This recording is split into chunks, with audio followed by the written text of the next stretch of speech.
नमस्कार दोस्तों, मैं प्रिंस सैनी आपका स्वागत करता हूं हमारे चैनल लर्न एंड ग्रो में। आज हम बात करेंगे temperature measuring using Wheatstone bridge. इससे पहले हमने व्हीटस्टोन ब्रिज प्रिंसिपल को पढ़ा था। उसके अंदर हमने एक रिलेशन निकाली थी जो रेजिस्टेंस के अंदर थी। वो क्या थी? P by Q equal to R by S। ये क्या थे? हमारे रेजिस्टेंस थे। तो ये हमने रिलेशन निकाली थी, इसका हम यहाँ पर यूज करेंगे और टेम्परेचर को मेजरमेंट करेंगे। अब टेम्परेचर मेजरमेंट के लिए हमें कोई चीज चाहिए जिसका हम टेम्परेचर मेजर कर सकें। तो चलिए हम यहाँ पर एक प्लेटिनम वायर ले लेते हैं और ये जो प्लेटिनम वायर है लगभग हम 50 सेंटीमीटर लेंथ की ले लेते हैं कि जो इसकी लेंथ है वो 50 सेंटीमीटर ले लेते हैं। और एक हम नॉन कंडक्टिंग रोड ले लेते हैं। ये जो रोड है ये क्या है? नॉन कंडक्टिंग रोड है। तो नॉन कंडक्टिंग रोड हमने ले ली और इसके ऊपर इस जो प्लेटिनम वायर को हम वाउंड कर देंगे। तो इसके ऊपर हमने इसको वाउंड कर दिया, इसके ऊपर इस तरह से कोयल से इसके ऊपर बना ली। अब यहाँ पर जो ये हमारी रोड है जिसके ऊपर हमने वाइंडिंग की है, रोड तो हमारी नॉन कंडक्टिंग है। अब ये जो वाइंडिंग की गई है ये नॉन इंडक्टिव वाइंडिंग हम करेंगे। नॉन इंडक्टिव वाइंडिंग यानी कि यहाँ पर इंडक्शन भी नहीं हो पाएगा, तो वो चीज हमें करनी है। अब ये जो हमारी रोड तैयार हुई है इस वाइंडिंग के साथ, इसको हम व्हीटस्टोन ब्रिज सर्किट के बीच में लगाएंगे और फिर हम कनेक्शंस उसके बनाएंगे और इसको हम समझते हैं इस फिगर से। जैसे कि यहाँ पर जो पॉइंट है पहले तो वो लिख लेते हैं। यहाँ पर हम ले लेते हैं कि ये A पॉइंट है, ये B पॉइंट है, ये C पॉइंट है और ये D पॉइंट है। इस तरह से हम लिख लेते हैं।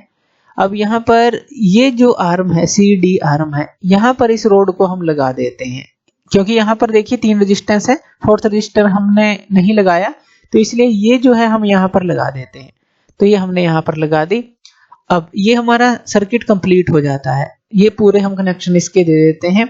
यहाँ पर कौन कौन से पार्ट हैं? यहाँ पर ये की K1 है, ये की K2 है और जब हम पहले तो K1 को यहाँ पर क्लोज करेंगे फिर K2 को जो है हम टैप करेंगे तो यहाँ पर ये पूरे सर्किट जो है कंप्लीट हो जाता है। अब ये ब्रिज जो है बैलेंस कंडीशन में है। अगर हम K1 को क्लोज करते हैं, ये जो EMF है बैटरी की हम एप्सिलॉन मान लेते हैं या E मान लीजिए। तो जब आप K1 की को कंप्लीट करेंगे, यहाँ पर क्लोज करेंगे तो करंट जो है फ्लो करना स्टार्ट कर देगा। अब हमें पता है जो करंट है इस तरह से फ्लो करेगा और इस तरह से आएगा। मान लीजिए I करंट है तो इस तरह से फ्लो करेगा।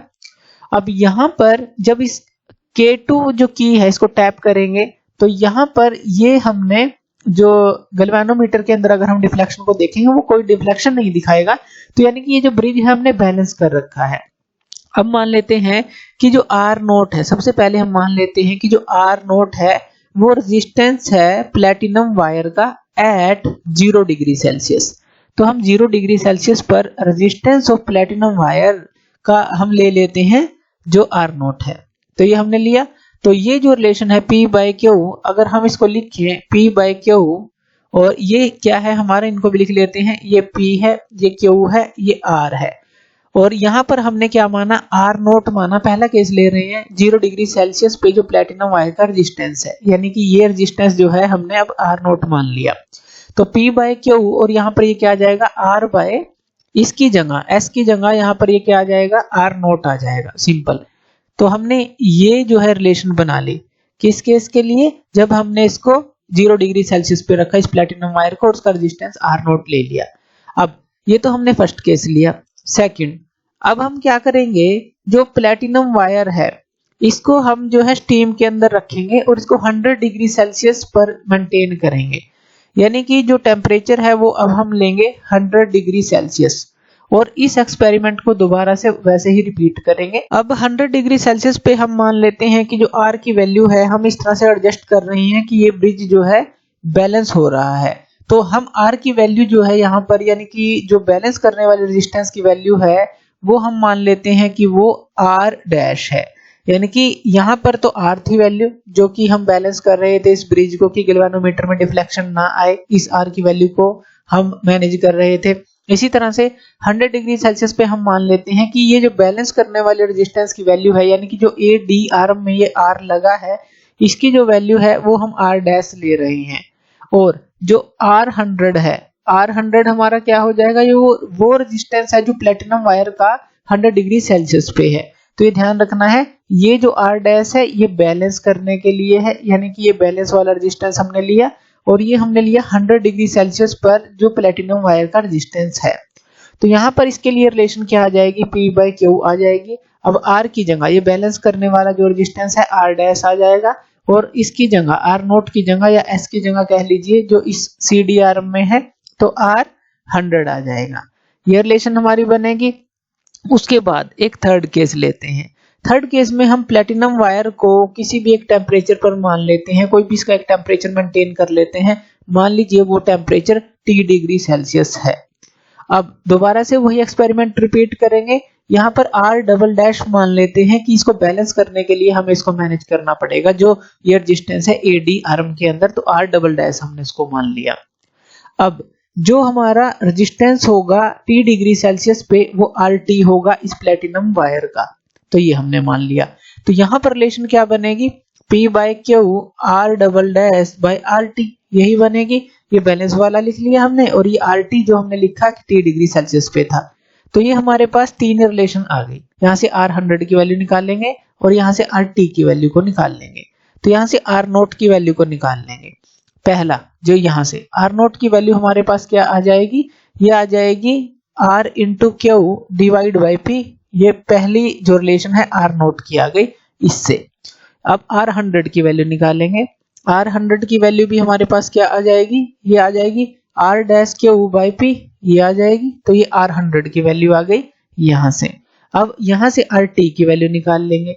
RT की वैल्यू यहाँ पर ये क्या आ जाएगी, ये आ जाएगी Q R double dash divide by P, या R double dash Q divide by P, ये लिख लीजिए।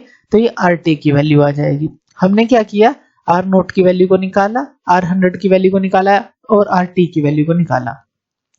अब यहाँ पर हम मान लेते हैं, अब देखिए टेम्परेचर का भी फर्क पड़ता है, जो रेजिस्टेंस होता है, हमने ये भी टॉपिक पढ़ा था। तो अगर हम टेम्परेचर कोफिशिएंट अल्फा मान लेते हैं, अल्फा क्या है, temperature coefficient of resistance of platinum wire, जो कि हम यहाँ पर यूज कर रहे हैं। तो टेम्परेचर का फर्क पड़ता है। तो अगर हम यहाँ पर ये रिलेशन लिखें, यानी कि 100 डिग्री सेल्सियस के लिए जो R 100 है, यानी कि जो टेम्परेचर है R नोट, यानी कि जो 0 डिग्री सेल्सियस पे जो रेजिस्टेंस था, ये R 100 डिग्री सेल्सियस पे जो रेजिस्टेंस था, तो ये हमारा किसके बराबर आ जाएगा, 1 प्लस अल्फा जो ये टेम्परेचर था, यानी कि अल्फा इंटू 100, अल्फा इंटू 100 यही आएगा। हमारे पास ये क्या था formula, RT equal to R naught 1 plus alpha T, यही था हमारे पास फॉर्मूला। अब यहाँ पे RT क्या है, 100, यानी कि R 100 हो गया। R नोट क्या है, ये हमारा जो 0 डिग्री सेल्सियस पे रेजिस्टेंस था, 1 प्लस अल्फा हमने टेम्परेचर कोफिशिएंट माना, और ये T कौन सा है, टेम्परेचर, यानी कि यहाँ पर जो है तो ये 100 है, तो ये वाला। तो ये फॉर्मूला हमने पहले पढ़ा था। यहाँ से अगर हम अल्फा की वैल्यू को निकालें तो अल्फा की वैल्यू हमारे पास क्या आ जाएगी, अल्फा की वैल्यू ये आ जाएगी R 100 माइनस R नोट। ये R 100 है, यहाँ से R नोट जब आप अंदर मल्टीप्लाई करेंगे तो उस तरफ चला जाएगा, और डिवाइड में यहाँ पर ये क्या आ जाएगा, R नोट इंटू 100। इस तरह से अल्फा की वैल्यू आ जाएगी। तो यहाँ से हमने ये निकाल ली अल्फा की वैल्यू। तो इस तरह से हमने ये फॉर्मूला निकाला R 100 और R नोट के बीच में, यानी कि इसके और इसके बीच में। इसी तरह से अब ये हमारा बेसिक जो है, या कहीं की रेफरेंस रेजिस्टेंस हम ले रहे हैं 0 डिग्री सेल्सियस। अब जैसे R 100 की वैल्यू हमने निकाली, इसी तरह से हम जो वैल्यू निकालेंगे वो हम RT की भी निकाल लेंगे, इस RT की। तो RT के लिए ये फॉर्मूला क्या बन जाएगा, RT के लिए बन जाएगा R naught 1 plus alpha into T, यही बनेगा। RT के लिए R naught 1 plus alpha into T। अब यहाँ से भी अल्फा की वैल्यू को निकाल लेंगे। अल्फा की वैल्यू क्या आ जाएगी, यहाँ RT minus R note divide by R note into T। तो जैसे यहाँ पर ये अल्फा की वैल्यू निकाली और यहाँ पर हमने अल्फा की वैल्यू निकाली। अब इन दोनों से, यानी कि ये जो रिलेशन है और ये जो रिलेशन है, अब यहाँ पर भी अल्फा है, यहाँ पर भी अल्फा है, यानी कि आप इन दोनों को बराबर रख सकते हैं। तो ये रिलेशन आप याद रखिएगा। अब इन दोनों को हम बराबर रख लेते हैं, और बराबर रखने के बाद हमारे पास क्या आ जाता है, ये आ जाएगा हमारे पास RT minus R note divide में क्या था, R नोट इंटू T, यही था। और यहाँ पर ये क्या था, R 100 माइनस R नोट, और डिवाइड में क्या था हमारे पास R नोट इंटू 100, ये था। अब यहाँ से अगर आप इस T की वैल्यू को निकाल लेते हैं, इस टी की वैल्यू को हमें निकालना है। तो ये हमारे पास क्या आ जाएगी, R T minus R naught आ जाएगी और डिवाइड में क्या आ जाएगा, R 100 minus R naught into 100। अब अगर यहाँ पर हम आर टी की वैल्यू को पुट करते हैं जो हमने निकाली थी आर नोट की वैल्यू को और आर 100 की वैल्यू को पुट करते हैं, तो जब वो आप सारी वैल्यू पुट करेंगे तो वो आपके पास यहाँ पर ये जो रिलेशन बनेगी वो क्या बन जाएगी, R double dash minus R divide में R dash minus R into 100। तो इस तरह से जो टेम्परेचर की वैल्यू है आप यहाँ से निकाल पाएंगे।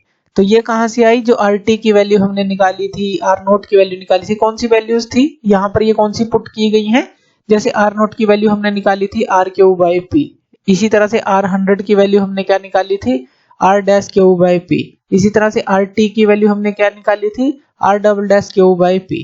तो Q by P Q by P Q by P जो है यहाँ पर जब आप लिखेंगे तो कैंसिल आउट हो जाएगा सारा, तो यही बचेगा हमारे पास आर जो डबल डैश है और यहाँ पर माइनस आर आ जाएगा, इसी तरह से आर डैश माइनस आर आ जाएगा।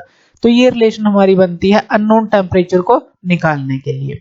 तो थैंक यू वीडियो देखने के लिए, और इसी तरह की वीडियोस के लिए आप हमारे चैनल लर्न एंड ग्रो पे हमें सब्सक्राइब कर सकते हैं। धन्यवाद।